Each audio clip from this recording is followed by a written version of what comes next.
Hey everybody, welcome to Ravenstead. Today we're going to build a piece of scatter terrain. I need a good transition from overland to underground, maybe into a dungeon or a cave system. So I've got a block of 1-inch foam and then a 2-inch piece as well.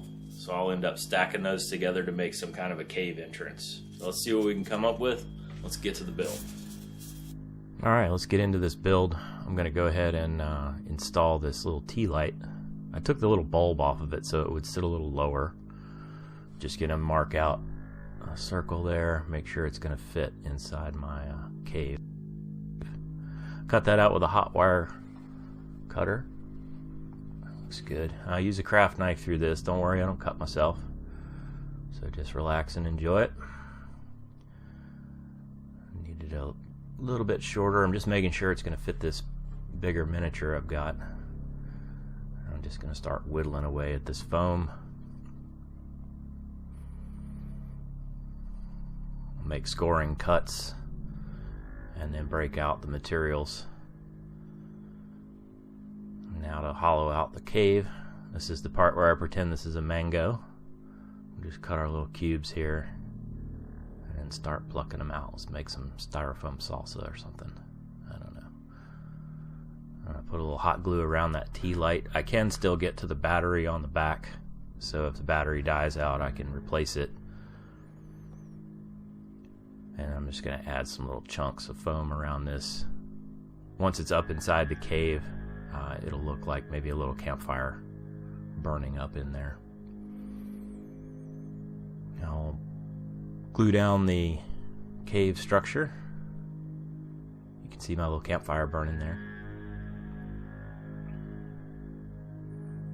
In retrospect, I wish I had black bombed the inside of that cave. It was a little difficult to get that painted up, but I live and learn.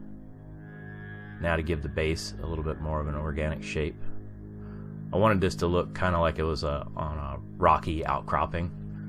So I've got a couple different levels. Here I'm just trying to be mindful of giving the terrain some places for minis to stand on different levels. And then desperately trying not to create just a big square. Roll in some texture with a piece of aluminum foil and scrape in some striations with a brush. I get pretty rough with this, and I think it gives a pretty good stone look. Taking a few of the offcuts and breakouts from the cave to make some boulders and debris. My special little rock that goes right here, you'll see it later, really stands out. Boop. Little details, I like it. I decided to make some mushrooms to put in the front of the cave. I used little foam balls, cut them in half, and then glued them to the end of a toothpick. And just hot glued those right into the base. There they go. They look like little ice cream cones right now, but it kind of comes off as mushrooms later. Nice tedious work. Old Shaky Pete had too much coffee this morning. There. Nice. Get all those glue strings off of there and then start black bombing. Just a mixture of Mod Podge and black paint. Coat the whole thing, let that dry, and then we can start dry brushing. Bringing out the details with some graphite gray. It's a little darker gray color. And then I'll switch to some dolphin gray, a little lighter color there. And then finish off the dry brushing with parchment color, so kind of an off-white. And that really picks out the details. So now at this point I'm just trying to hit the very highlights. I don't want to lose all my shadow, but it is stone, so it's going to have that gray undertone. Oh, those boulders look pretty cool. There it is. Alright, now a series of washes. Brown wash that I made. This is just brown paint and water. Diluted down pretty good. The name of the color was Real Brown. This is some Vallejo rust wash. Just watered that way down. You really got to trust the process here. They look pretty stark when you put them on, but then as they dry they really blend in, which you can see. and then a little bit of green wash,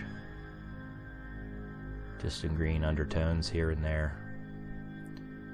Now the base I will be getting flocking later when I get all these washes done. This is just some black wash just to bring back some of those shadows.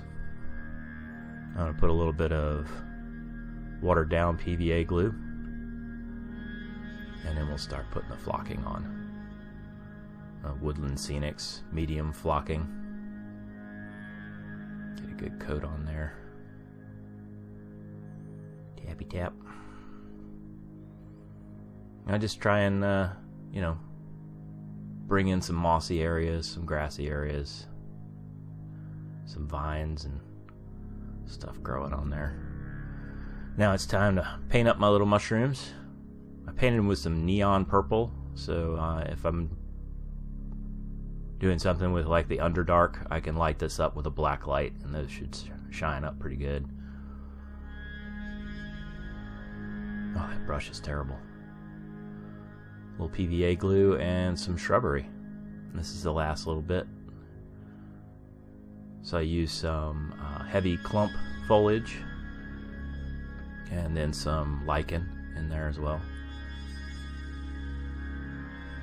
I didn't use any static grass for this particular build.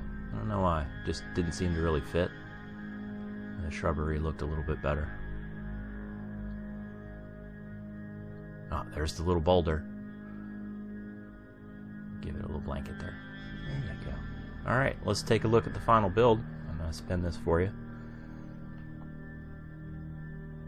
There it is. I'd hate to be that guy. Maybe he'll get a sneak attack there. Thanks for watching, guys. I really appreciate it. Make sure you subscribe. Catch the next video.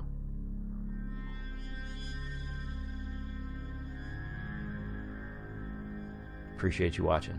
Thanks.